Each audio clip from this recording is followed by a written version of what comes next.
The Templar cult was thus born in the Holy Land, in Jerusalem. The founders of the order received great support from the Crusader king in Jerusalem. The king endowed them with a most sacred site, the hill where the Temple of Solomon had once stood. The building of the temple had begun in the time of the prophet David and continued after his death under his son, the prophet Solomon. This temple was eventually torn down, and a new temple erected on the same spot by the Jewish king Herod.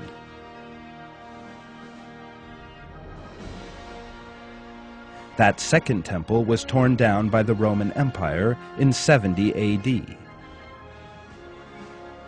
The Romans initiated a major attack against the Jews and expelled them from the region.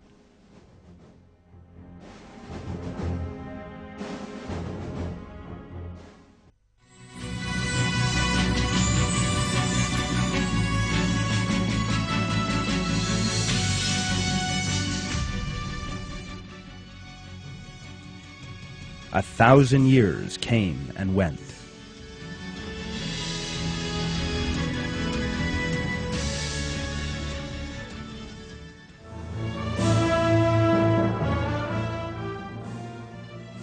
Although the Al-Aqsa Mosque now stood in the place formerly occupied by the temple, the area still bore deep traces of Jewish esotericism.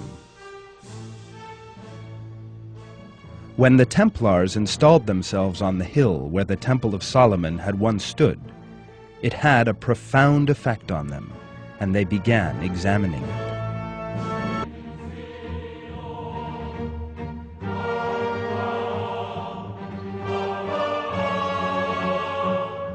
These researches led them to remains which contained the essence of some secret traditions to the heart of ancient Jewish belief.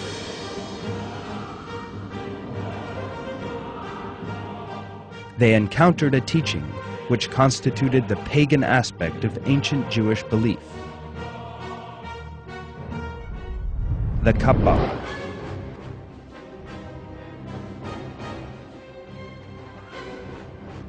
The origins of the Kabbalah go back to ancient Egypt, and it has constituted the basis of all kinds of magic ritual and secret sciences.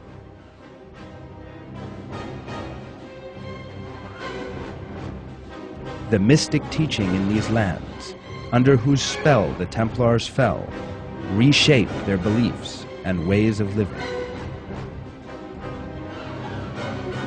No matter how much they still maintained the external appearance of warrior Christian monks, among themselves they had secretly adopted the Kabbalist philosophy and way of life.